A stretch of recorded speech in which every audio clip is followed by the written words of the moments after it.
is Lana Johnson with Advanced Resources, and today we are pleased to present our job seeker webinar, You're Ready for the Job Search is Your Resume. And so just to start things off, if we can get this going, we are recording this session and the slides will be available after our presentation. And so, there we go, okay, wait a minute.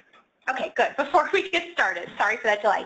Before we get started, so we do have a Twitter hashtag set up for Job Seeker webinars, so you can feel free to chat or to post any questions or comments as the webinar goes along. We do have all of our participants today muted so that we don't have any background noise or interference to have the best experience for everyone who's online with us. The recording of the session, like I said, and the slides will be available about 24 hours after today's presentation on Advanced Resources website, and you can also find all of the recordings from all of our past sessions.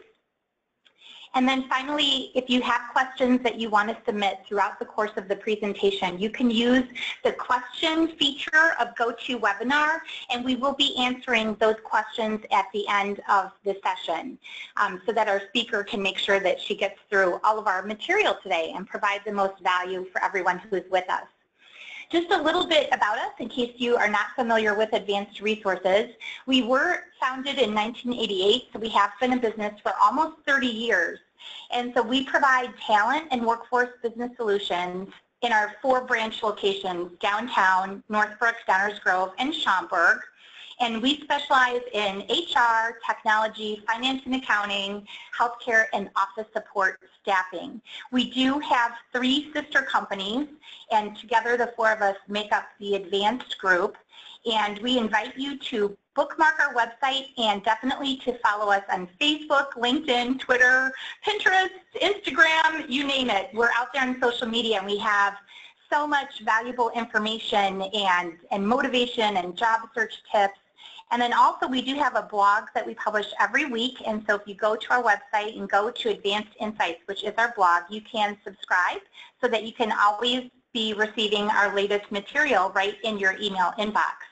And then finally, we do consider ourselves to be Chicago's top award-winning staffing firm. We're most proud of distinctions that we have won, such as Best of Staffing. We have won for 7 straight years based upon feedback from our clients and our candidates.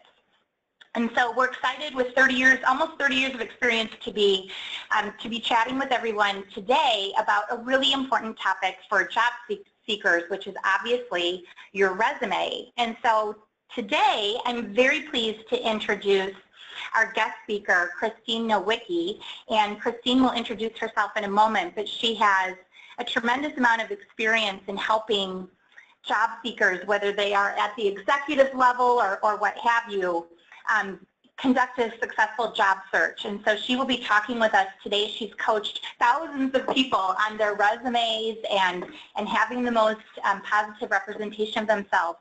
And so for now, I'm going to turn things over to Christine, who will introduce herself and get started with our materials. Great. Thank you so much, and thank you everybody for joining us today. I'm delighted to be here. Just a quick, I'm just going to give you my little commercial on Kensington International. So we're just slightly younger than Advanced Group. We've been in business for over 25 years, and we have 3 primary practice areas for our business. It's a retained executive search division, a leadership development and executive coaching division, and then the outplacement and career transition division. And I work primarily on the leadership development and the outplacement career transition side of our firm. And as Lana said, I've been working and supporting and coaching people for the last, well, actually 25 years if I think about it. So it's really a privilege to work with people during this time of transition and to help them get out into the marketplace and put their best product forward. And one of the best products that you can put forward is your resume. So we've got a lot of materials to cover today, and I'm going to just kind of move us along here, give you just a little bit of my background. I do coach around the principles, as you can see, about owning your own career and always being market ready. And one of the primary ways that you can ensure being market ready is always to have an updated resume. And so if you're working, whether you're working on a temp assignment or you've just finished a big project for your current employer, adding adding that dimension to your resume is one way of assuring that your resume is always updated. A lot of times we forget about what we have done, and when we have to go back to update our resume, we're kind of scratching our heads and saying, okay, wait a minute, I know I did something, I can't really remember what the project was, or if I was doing an assignment for advanced group, what was I doing, what were the tasks, or some of the accomplishments that I achieved during that time. So always being market ready is really a key element to being career ready. All right, so let's get started. Okay. Here are our learning objectives for the day. I would love for everybody to be able to walk away and feel that they are in a great position to create a dynamic and targeted resume. One of the things we're going to talk about is how to personalize it to really separate your resume from everybody else's. Everybody brings their own unique skill set, competencies to the marketplace, and when you're looking at your resume, you have to kind of think about what are those market differentiators that I have, and we'll talk about how to develop those as we move a little bit further along. Writing a powerful summary paragraph. So for a lot of people, that question might be, what does that mean? What is that? And we'll get into that.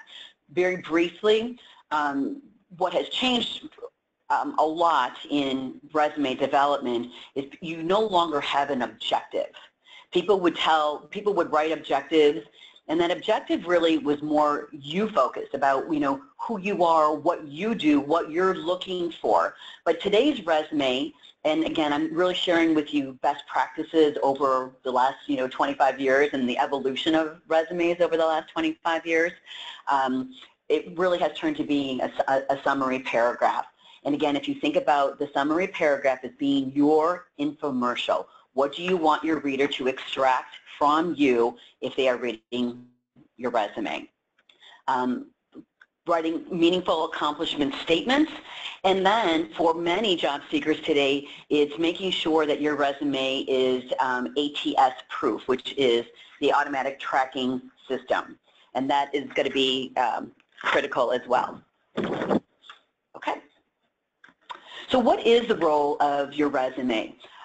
It is the first, for a lot of people, it is the first point of contact with your targeted company. And you want to make sure that it is unique enough and it's written in a way that it really generates a curiosity around your background, your skills, your competencies.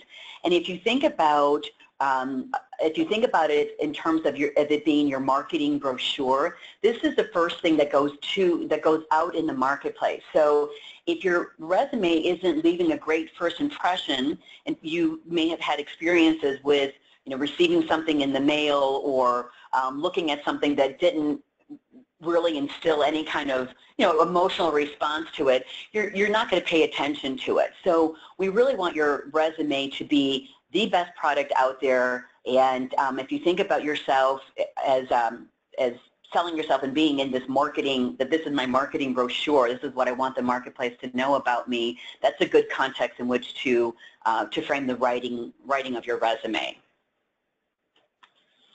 Okay. Your resume does have a challenging job, and part of it is that it has to appeal to many different readers. So it might go to a recruiter, it might go to a human resource manager or director, it might go to the hiring manager, it might go to a team member. So it has to appeal to a variety of different readers and different audiences. Competition is tough in the marketplace, and so you see that stack of resumes there to the right in that picture. But when people are looking at resumes, it's they are quickly going through these. So we want to make sure that we can make that first cut and get into the yes or the maybe pile and not land up in the no pile. So we do want it to be able to separate itself from the rest of the pack. And as I mentioned earlier, and we'll talk about this a little bit later, is being ATS ready as well. Okay, so what is a resume and what does it do? It really does explain does not explain your experience. It sells your value. When companies are looking for somebody and they're going through resumes, they want to know what is the value? Why should we hire this person? What are they going to bring to my department, to our organization as a whole? And so you have to think about yourself in terms of if somebody is looking at me, am I talking about the value add that I'm going to bring to that organization? Oops, it went too fast, I think. Sorry about that. Oh, I am okay. Sorry. Sorry about that. Nope. Can I go back a second? Okay. Sorry about that, folks. I need to get back to the previous slide. Okay. All right. So, next slide is.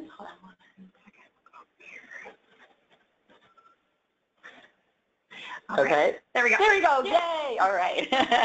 You have to be on your toes when you're doing these things. Okay. So here are the primary elements of your resume.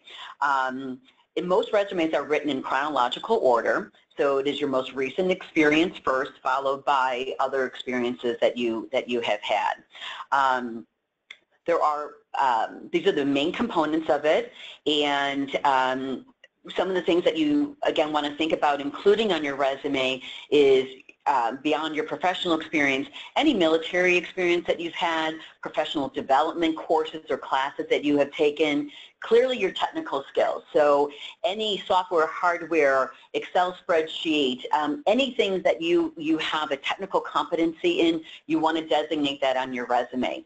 If you belong to professional affiliations, so any professional networking group, it's really important to put that on there. And then also you can put any board positions, whether it's for-profit, or excuse me, a nonprofit board position, or any volunteer work that you're doing.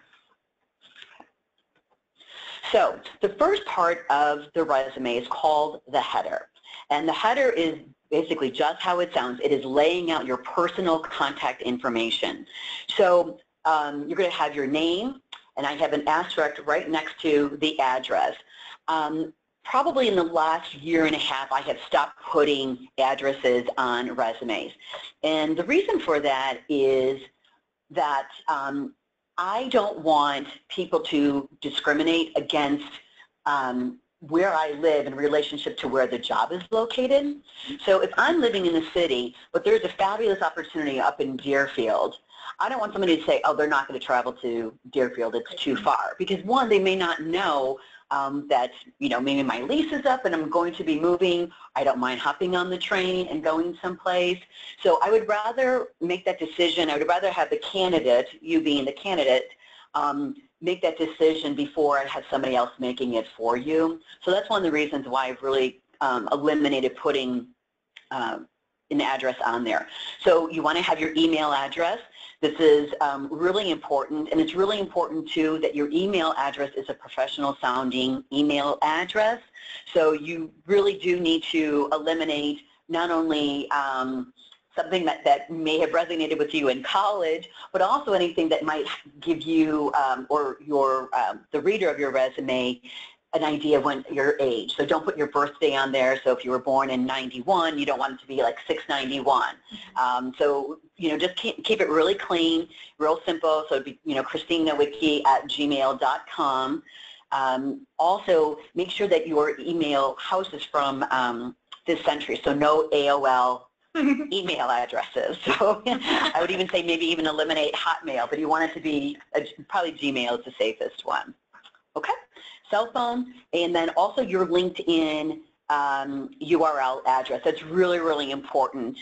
And Lana, we probably could do a whole session on LinkedIn as well, but it's really important to have that included because more than likely 95% of recruiters will go to your LinkedIn and they'll take a look at you. So you want to make sure that it's easy for them to access more information on your background. Oh, and then, excuse me, regarding cell phone, make sure that your cell phone, your voicemail is professional sounding. No music in the background, no delayed responses, just your name. And, you know, thanks for reaching me and and leave your name and telephone number. Okay. So here are some examples of some headers for you. Again, nice and clean. You can take a little liberty putting some color on there if you want to, but it's basically, as I said, you know, your name and contact information, and you'll see some additional headers on resume samples that I'm providing to you guys later in our webinar. Okay. All right. So the summary statement of your resume really is the positioning and marketing section of your resume. I want to be able to read the summary to know who you are, what you've done, what is the industry, and a little bit about maybe some of your technical skills in that particular section. Okay.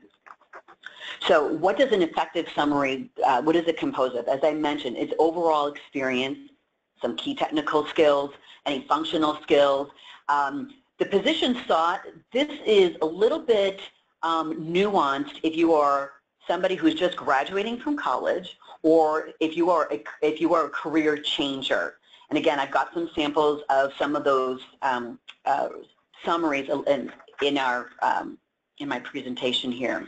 So let's take a look at what would be a good sample of a summary statement. So here is that of a creative director. So award-winning creative director with extensive experience in consumer products, display design. I know right off of the bat that they are a creative leader. What else do I know? I know that they have extensive experience in consumer products display.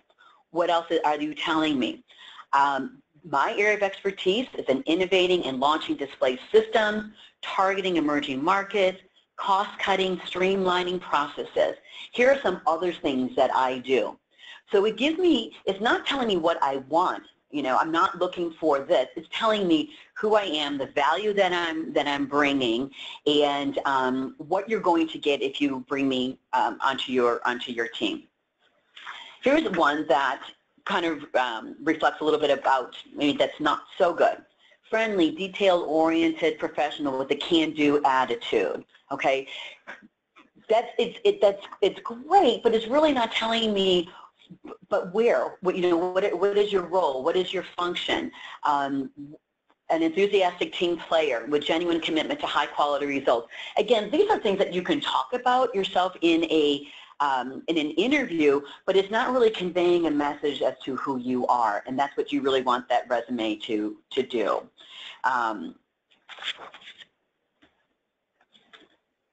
Okay, a technical background. An innovative technology executive with proven success leading high-performing teams to develop platforms and award-winning digital products. So again, this is resonating with me in terms of a background, key skill sets, special knowledge and expertise. It flows very nicely. It's telling a narrative. It's telling a story. If you think about this in relationship to an infomercial, this is your infomercial. This is your opportunity to tell somebody about you. So it's kind of a big picture, because in the body of your resume, those accomplishment statements are really going to be supporting what you've written here in the summary section. Okay? Here's one for a training professional. Again, I'm not going to go into all of these. You will all have access to these from after the webinar, so you can take a look at these in more detail. But again, it should really kind of pack a punch when I'm reading this. I know we have some college, maybe some college grads or recent college grads on here. Again, this will give you a sense of a header and a profile. So here's somebody who's graduating, she graduated, I should say, May 2015. So she's telling me as a reader, I'm a nursing student and I'm expected to graduate in May 2015. What am I looking for? I'm looking to pursue a career in academic or medical institutions. But then she's also telling me what her diverse skills and some of her core competencies are.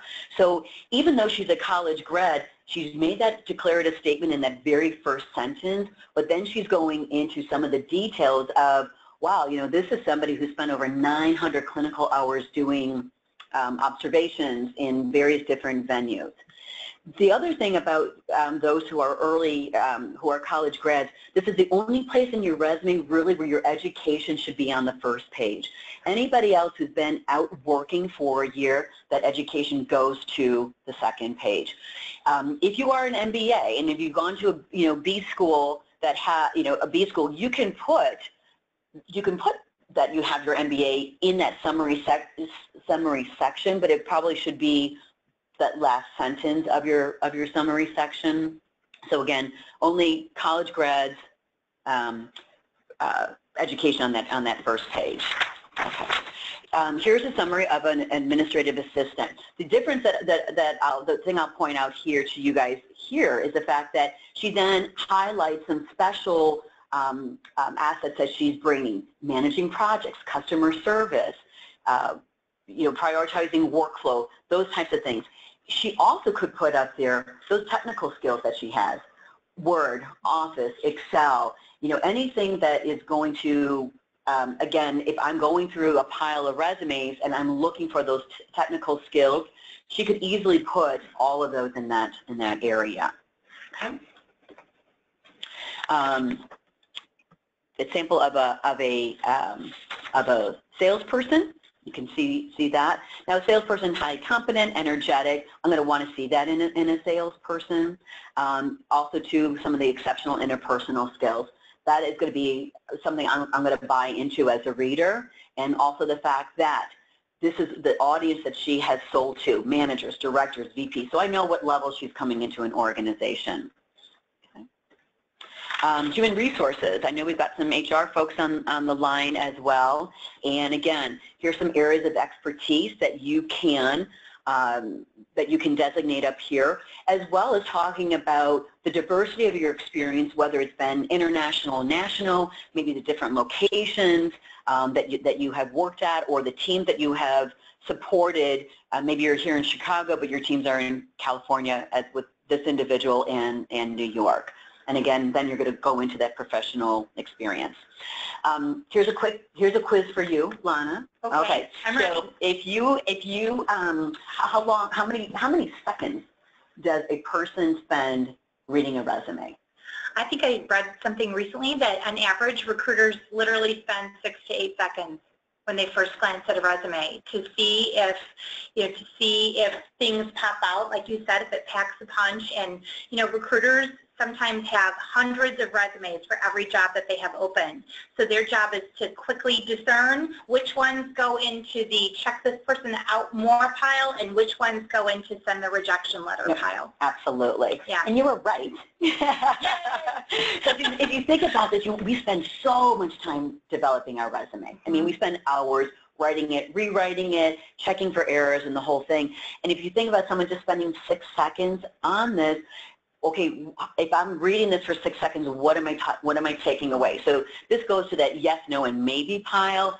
So you want to be in that yes pile. One of the little tricks that I do with candidates that I'm working with is I have them cut and paste their resume, and you can actually even just do it with your summary. Cut and paste it into Wordle or Word it out, and it's going to highlight those key areas that again, if you're looking at algorithms, because LinkedIn and other recruiters, the ATS system, they're going through algorithms and just searching on key buzzwords. If the key buzzwords, when you do that Wordle, are the biggest and most pronounced one, you're hitting your target market. So think about a 6-second rule. If I'm reading this for 6 seconds, is it conveying the message that I needed to convey? Okay, so our last sample here is for our career changer. So I am going to read this one a little bit because I think this is really important. So this is an experienced sales and marketing professional with 9 years of exceptional customer service, seeking to transfer these optimal people skills to the college admission and recruiting fields. So this person is positioning themselves to saying, I have 9 years in sales and marketing. I have a great track record in that industry, in that field. But what I'm looking to do is to transfer and leverage these skills that I've learned into the college admission and recruiting fields.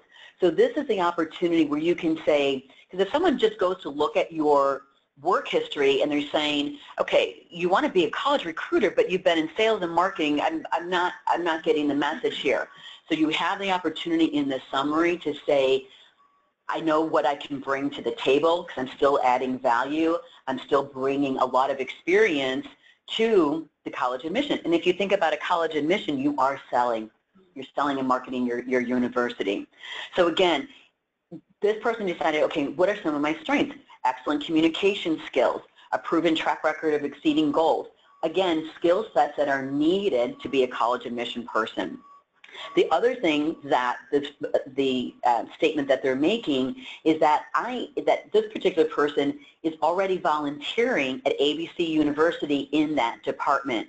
So if I'm looking at this is the only thing I say, okay, this is somebody with real transferable skills. He's got a great work history. He's committed to making this career change. And he's so committed that he's just volunteering at a university because he's looking to acquire additional skills needed. And this was a great success story because he actually is working in admissions for a college. So it does work, and that's a good way of doing that. Okay. Is this making sense so far? I love how you highlighted, Christine, the fact around transferable skills. And we talked about that a little bit in one of our recent webinars about what if you are trying to make a career change, and let's say you're trying to go from, from sales to academia or from retail into education. Sometimes you can feel at a loss because you feel like, oh my gosh, I'm doing something that's completely different. I'm trying to completely change. But the concept of transferable skills and really figuring out what those are, that's really the pathway to making the hiring manager see that, okay, she's been doing something different, but she does have some things that are going to make a difference in this job. So thanks for highlighting that. Perfect. Good. All right. Then the next section of our resume, your resume, is the actual professional experience. So header, summary, professional experience. And the way this is structured is that you want to put the name of the company that you're currently working for with a brief description. So just don't assume that everybody knows who Advanced Group is or Lawrence Financial System. So it can just be a one-liner, or it can also be a link to their web page. You want to put dates of employment. We drop months unless it is unless you are just coming into the marketplace. So if I am coming into the marketplace in April of 2016, I'll put that there. If your search is going beyond 6 months, sometimes it could say, well, gosh, well, how come they haven't been working for for 9 months? So just leave it as a general open-ended year. And then you're going to put your title underneath that, and then you're going to give the reader, because there's a difference between role and responsibility and accomplishment. So your role and responsibility is the next piece that follows. So your role and responsibility. I reported to the CEO and led a $300 million software firm providing custom solutions to financial services. What are some of the other responsibilities that you had? I had P&L responsibility. I was managing a budget of $3.4 million. And if you're in a leadership or a management role, how many direct reports did you have, or indirect reports that you had? So that's a piece that follows. And then the next piece that comes along are those accomplishments. These are not fully developed on this particular slide, but here is one that is. And I want to point out too, in terms of folks that are in and are doing work for temporary firms like Advance. Here's a great example. Same thing, adding advanced resources and to let them know this is the firm, the agency that I'm working for. You can list just how this is done, all the various different assignments that you have had. So you're capturing the fact that you are a proven commodity to Advanced Resources. You've said, I'm good at this because I went from this assignment to the next one to the next one. So there is a history of placement with this particular firm. So that really adds a lot of value and credibility to you when you're out in the marketplace. And then you can talk about the various different assignments that you're working on. So again, a good example of working in temporary positions and how you can represent yourself. So not necessarily that you worked for Johnson & Johnson as the site labor coordinator, but that you were an employee of Advanced Resources. Okay? All right, so let's dig in a little bit more to the accomplishment statements. So these are some examples, and I added a few more, and you'll see them throughout some of the other examples that are on here, what that accomplishment statement needs to look like. Because what it's saying now to the reader, you've given them a big picture, that macro picture of who you are and what you've done. Now you're supporting that summary with individual accomplishments. So if I said that I increased revenue or that I saved a company, X amount of dollars, I want to see the real tangible portion of that. So we want to quantify and qualify our accomplishments. And these are some lead-in statements in terms of how you can introduce some of these accomplishment statements on your resume. One of the tools or tricks that I use when I'm looking and helping people edit and rewrite their resume, we'll read an accomplishment statement together, and then I'll ask the question, so what? So if I can't answer the so what portion of it, so what did this do, then we need to take a deeper dive, or we need to be able to answer that question. So the so whats are, so whats need to be qualified and quantified, and it's done so in the context of, so I saved the company $100,000, or I decreased customer dissatisfaction, or I grew the sales $1.1 million in my first year by increasing the client base by 32%. This would be an example of, at the end of that, by increasing client base by 32%, I would say, so what? Or how did you do that? Or what was, so if you did it by 32%, what were the components or aspects of that increase? So I want another little layer of detail around that. You're not going to be able to put everything on your resume. I mean, it's just impossible, and you really want to keep that resume to 2 pages. But if you can give me just a little bit more detail around how you grew it to 32%, it's a much more substantive accomplishment statement than just leaving it like that. Okay? Great. So we're talking about qualifying things and quantifying things. Reduce turnover 50% while significantly improving department morale. Avoided fines and penalties by dramatically. I mean, I'm getting a sense that there is something really of substance here. So it's really important that the word choice that you use, one, it's not repeated throughout. I get a lot of people who will say, led and directed, managed and, manage. So, I always say, have somebody else take a look at your resume too, because we spend so much time in it. Sometimes we miss typos, we miss errors, and we miss the fact that we're repeating language throughout. But really take the time to think about using impact words like this: eliminated waste by substantially improving equipment maintenance processes. So you can make something that might seem a little maybe benign or boring on your resume into something that really is impactful and meaningful. Okay, so I said to Lana earlier before we started, I said this is my cheesy picture of the day, so this is my cheesy picture. But sometimes we need a visual and sometimes we need a cheesy picture to remember something. So again, when you're writing your accomplishment statement, if you think about the PAR technique as you're writing it. So what was the problem? Even again, for temporary workers who are coming into a situation where someone may have just left and you're walking into an organization where things are chaotic because and you're the Band-Aid to the problem or issue that's going on. So what was the problem? What was the situation that you walked into your organization? Or if you are, working right now and you're working on a big project, what's the problem? What are you currently working on? What are the action steps that you took in order to make this project or this problem successful? And then what were the results of it? So this is the context to use when you're writing those accomplishment statements.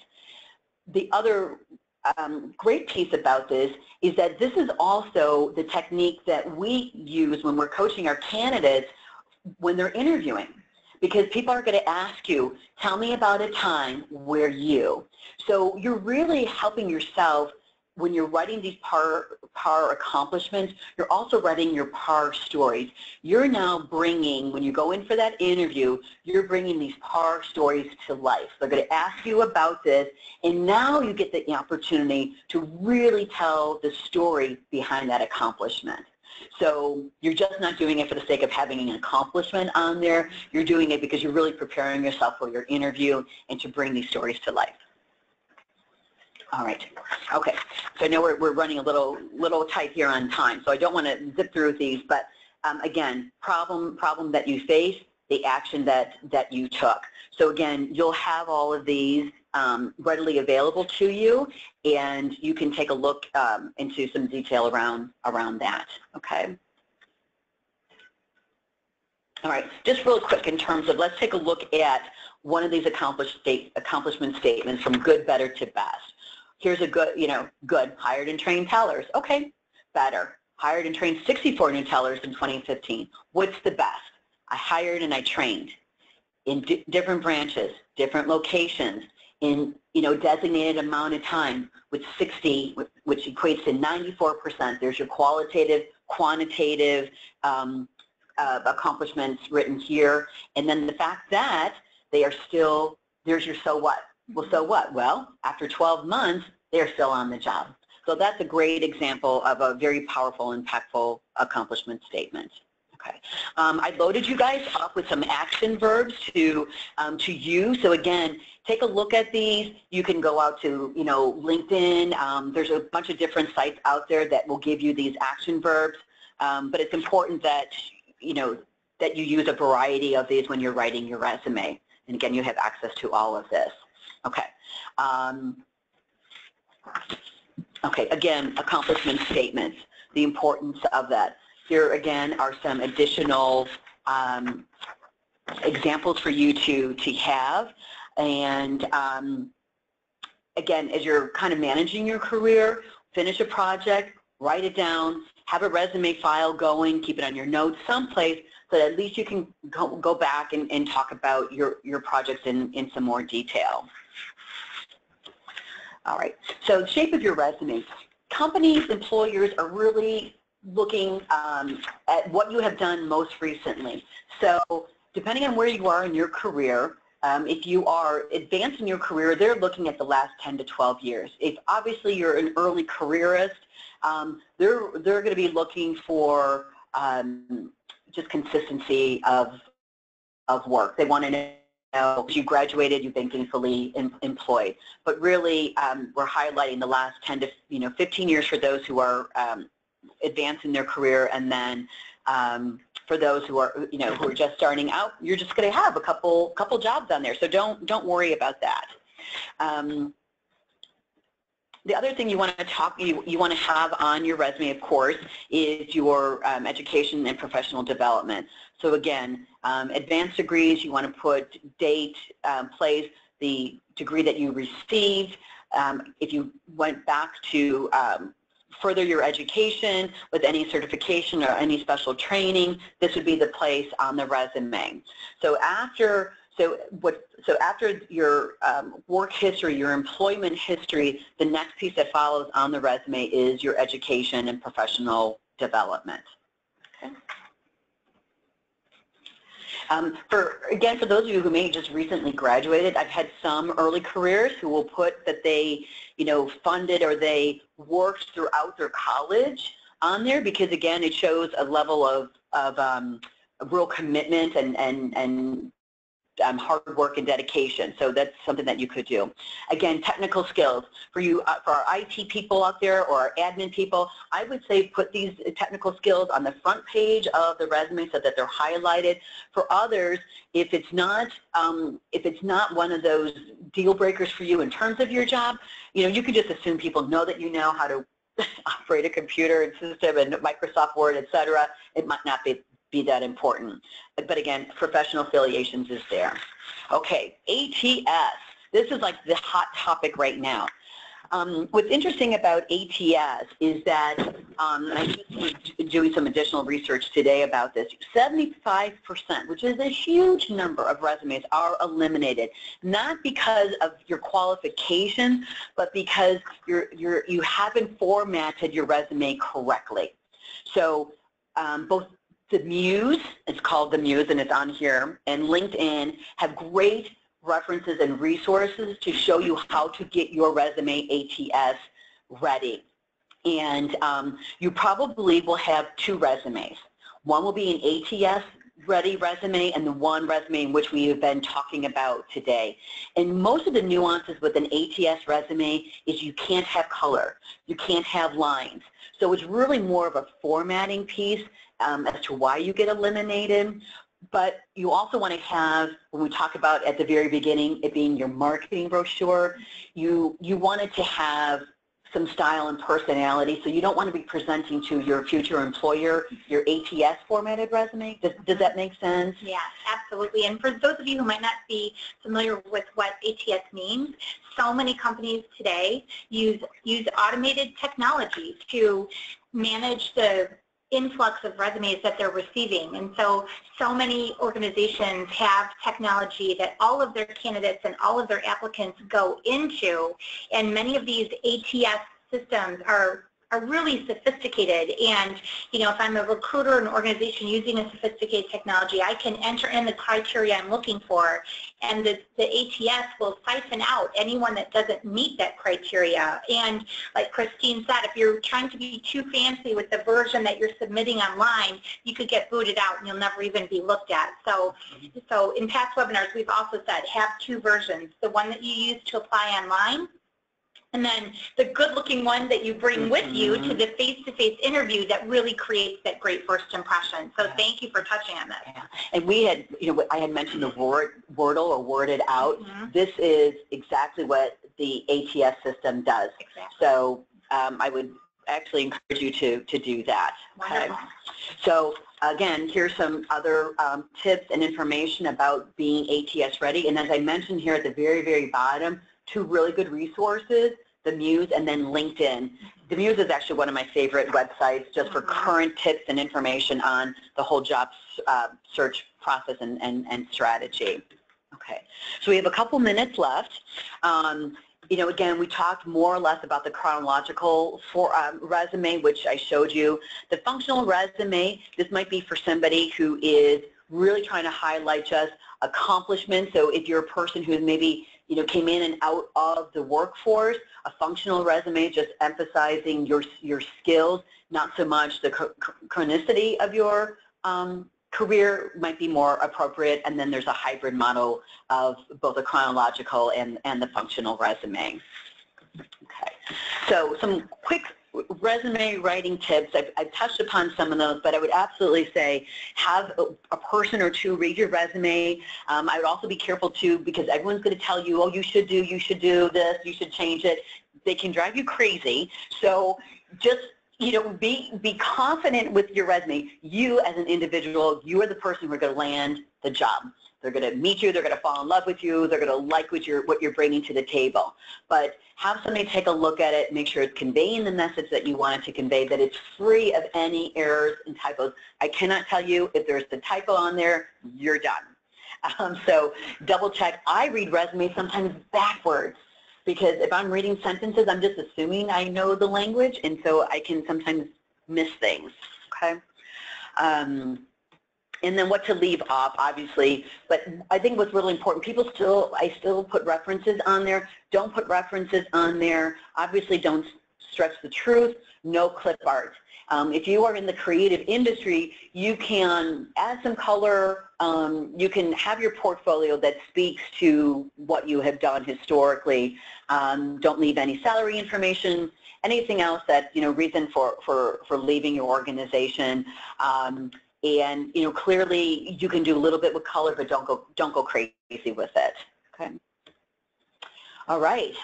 We got through a lot. This is usually an hour. I would say it's probably a 2-hour session. So we got a lot of information in. So hopefully this met everyone's objectives today. So we can open it up now to questions. Wonderful. And Christine, one question I have to start off the questions is, how important do you think it is that your resume matches and mirrors up to your LinkedIn profile?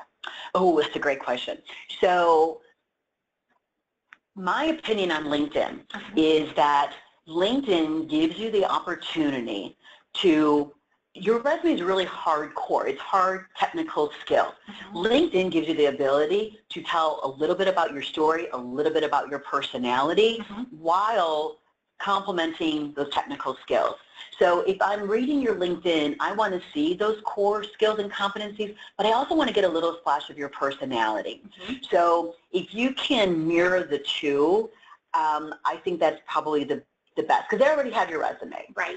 Or if they don't have your resume, they're seeing a picture now of you, so which is really important to have that picture. But you're starting to create a rapport with that person, and so what is the emotion that you want to elicit with that recruiter? Right. You know, that you're approachable, that you're professional looking, that you know you've got these skills and these competencies. Great. Good. Thank you. Okay. All right, good. Let's check out and see if we have any questions from our audience. And it looks like we've got a couple, which is wonderful. So hold on one second. Go up here. Okay. Oh, we've got a lot of questions. And what we're going to do is we'll spend 15 minutes answering questions. And if after that 15 minutes if after that 15 minutes there are questions that we haven't answered, then I assure everyone who's on the call today that we will circle back with you individually and address your questions through email. So let's see. Let me look at the first question that we have. Okay, we've got someone who is actually out of the country and they're looking to expand their career internationally. And so are there any, well, this is a little bit off the topic of resumes, but do you know, Christine, of any sites that they can visit to help them relocate? You know what, there's a lot to do internationally, but I would say LinkedIn will be, you know, a great resource. I think it's a hard question to answer, because in a job search you really do need to have a targeted company list and targeted industry list. So what I would suggest doing is looking at and maybe more identifying those international firms that would have a presence, you know, maybe in the United States and wherever this individual is located, to see if you can maybe start in that direction. Targeted approach. Actually, target some companies. Yes. Great. Yeah. Great. Yeah.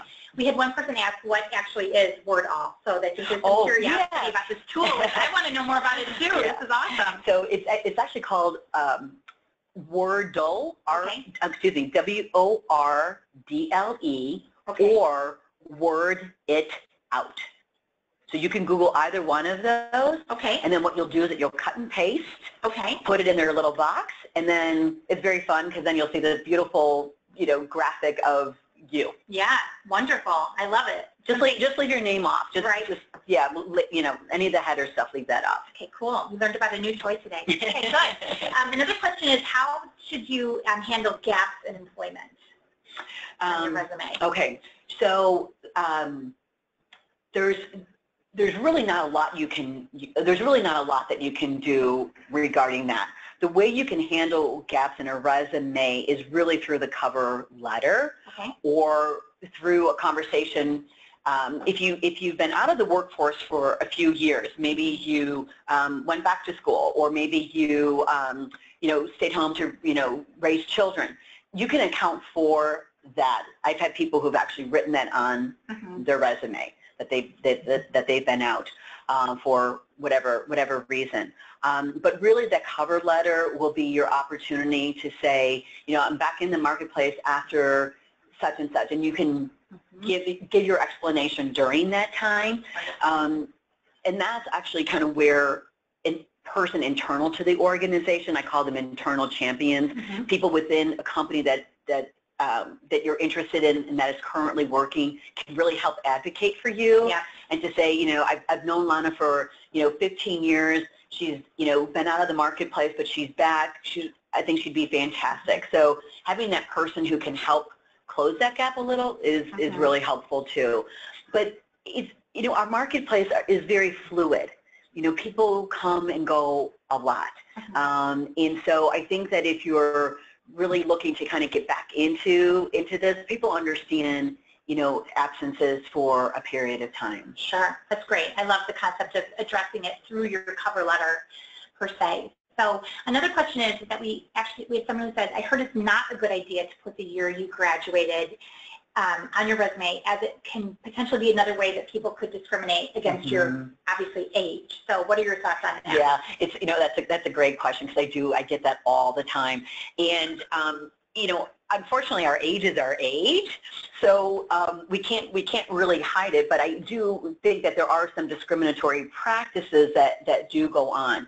So if you are a senior leader in an organization, I am assuming that you are in mid-career, you're in your 40s, you're in your 50s. So, you know, and it's not going to impact you. I mean, it's going to come out at some point, right, because you have to fill out an application. They're going to do a background check. They're going to verify. The year that you graduated. So you can leave it off and just know that you're going to have to put that information there at some point. But it's really, you know, it's really up to you. I mean, we typically put it on a resume. I like that approach. Let's see here. Oh, wait, where did it go? Okay, I heard that in ATS or ATS systems do not like bullet points, columns, and grids. Correct. Is that correct? That is correct. No tables, no lines. You know the headers that I showed you earlier. You know, those lines underneath that header will have to be eliminated. So that's what I was saying. You know, if you go to LinkedIn, they just did a great webinar actually on ATS ready resumes. You'll get all that information, all that information there. But you are correct. No tables, no grids, no. I think you can have bullet points, but like your dates on your resume, so dates of employment, they have to. Which is best practice also, the way I showed you guys today. You can't lead with dates on an ATS resume because they'll kick it out. Okay. So it has to be company name first and then dates. Wonderful. So here's a good one. Do you feel it's necessary to have your picture on your LinkedIn profile? Yes, it really is. And it should be a professional looking photo. So, you know, we were talking earlier about your resume being in your marketing brochure. This is another piece of your marketing brochure. So if I was to open a folder, you know, LinkedIn is on one side, resume is on the other, but having a picture there and a professional looking picture is important. So, you know, don't cut out your, you know, yourself at a wedding with everybody. You see, like, I see hands on people's shoulders, you know, so you don't want to do that. You were props. You were props. Yeah, we've actually read statistics that if recruiters are looking at job candidates on LinkedIn and they do not have a profile picture, of course a professional looking one, but if there's just no profile picture and there's just that sad gray box with a white head, they are exponentially more likely to just keep going on to the next profile, because it does just show that you have a complete profile. And it shows the detail orientation. So, yes, absolutely. Yeah, we feel the same way. Should volunteer experiences be added to your resume? Yes, and it can go at the bottom. So after your education, absolutely, volunteer experiences, and I would add that to your LinkedIn profile as well. Okay, great. How would you explain an employment gap, first due to an illness and secondly due to homeschooling children? Ooh. No, that's a good one. That is a good one. Okay, so say that again, employment gap? Due to illness, and secondly, due to homeschooling your children. So I think the illness one is interesting. How would you explain a gap due to the fact that you had, you know, a medical condition or something like that? Yeah, it's actually kind of a little bit hard for me to comment on this, only because I don't know, you know, is there additional work history? And so was there work history and then an absence and then coming back into the work history, or is it early work history, then a gap of illness and homeschooling? So again, it's kind of hard to answer that question. So what I would say is, that's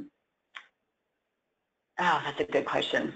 Yeah, I think that's a scenario by scenario situation, because, you know, I think that I think, again, depending upon the employment path that you've had, how long you were out for the medical condition, I think that that's something that, you know, I think could just kind of treat generally on your resume. And then again, once you get into the interviewing situation, being able to explain it in more detail. Yeah, because I wouldn't put on there that you were out of the marketplace because of an illness, because it just conjures up, you know, just a lot of uncertainty. Right. So I wouldn't put that on there. So maybe you could put like time, you know, time off from working for personal situations or something like that. And again, that would be something, you know, in the cover letter or application that that you could address. Okay, good. But again, that's where, you know, working on in a temporary you know, job really can build that up, because really you just need one job after an extended absence to get yourself back in the marketplace. Great point. You know, so it just isn't a black mark on you because you've been out. So, you know, get that temporary job, you know, try to get consecutive assignments and really just build that up from, you know, now moving forward. Yeah. And speaking of temporary jobs, you know, people are able to submit questions before the webinar, and I know that you touched on this, but a lot of times I think, you know, the job seekers that we're talking with, if they've had a lot of temporary work, they think that that is going to be a negative, or it's going to be perceived negatively. Share your thoughts on that. I mean, as someone who's seen so many resumes, what are your thoughts on people who have had a lot of temporary employment in their background? Yeah, well, I think that it speaks to the versatility of you as a person and your ability to really walk into an environment and just hit the ground running, because that's exactly why they're bringing, you know, well, not exactly, not always, but, you know, some of the reasons why. Or you have a specialization that, you know, a temporary, you know, you have a special niche in the marketplace. So it's a skill that you have that is, you know, sought after, and, you know, you're able to kind of migrate around different companies and firms because of that specialization. So when we began our conversation about what makes you unique, what are some of those unique skills and competencies, this is where you can actually, in that summary profile, talk about being a versatile team player. I'm your utility player. I can come in and do A, B, C, and D, or this is my niche in the marketplace, and it's valued by, you know, temporary firms. So that would be one way of addressing it. But, you know, the slide that we showed that had various different assignments, because especially in IT, there's, and even, you know, admin or exec EA positions, there is a lot of, you know, long-term or temporary assignments, but they're really looking to say, okay, well, what did she accomplish, or what did he accomplish when they were on this assignment that's really going to pack the punch. Yeah, and I think, again, you can address that, too, in your cover letter by saying, you know, you could say something like, I've done a lot of different temporary or contract positions, which has really built up my skill set. I've been exposed to a wide variety of different environments and cultures, and like you said, I can come in and hit the ground demonstrated. So thanks for highlighting how that can be a positive and not a negative. Yes, yes. We have one person who has asked, how important is it to restrict your resume to one page? My rule is it should not be more than 2 pages. Okay. Good. And so you don't have to also have it just 1 page. I mean, if you don't want to put fluff on there, you don't want to just embellish things and just have things on there for the sake of making it a stronger resume. If you're a college, I mean, I've had college grads who have a 2-page resume because they've had fantastic internships. They've done a ton of things on campus. So if the information and the content is good, put it on there, and don't limit yourself to a one-pager. A lot of times, too, people's education and then professional or other volunteer things might go to that 2nd page. Sure. But you know, rule of thumb is, you know, 1 to 2 pages. Good. And especially with online applications today and submitting your resume online, it's less of an issue than getting a resume that's got, you know, multiple pages on paper. So that's a great point. Yeah. Okay, good. Well, we've reached the end of the questions that have been submitted, and we are at the 12:59 mark, so we did it. We are able to stick to our timetable today. And so just in closing, I want to just remind everyone that after the session, everything will be available on our website, and we will also actually be emailing the links to the website and also the slides out to everyone once they have been posted. So giving you really easy access to the information. And then I wanted to remind everyone that we do have our next webinar scheduled for June 2nd, 2016, same time. And the topic for this one will be developing your personal brand for job search success. So this is a really great session, especially for people who have just freshly graduated from college. If you don't have a lot of experience, how can you really position yourself to still have the perception of the value that you can add to an organization through your personal brand? It's great for people who are transitioning in their career or what have you. So that's a really great session. I hope that you all will sign up for that. And in closing, we just want to thank Christine. This has been fantastic information, and you are just so insightful with all the experience that you've had in coaching people with your resume. So thank you so much for your time today. You are so welcome. Thank you. Yes, and thank you to our audience for sticking with us and for all the questions that you've asked. And if you have any questions beyond the session today, you can absolutely feel free to email me, and I promise to get back to you. And with that, we'll go ahead and conclude our session, and we hope that you all have a great day. Thank you.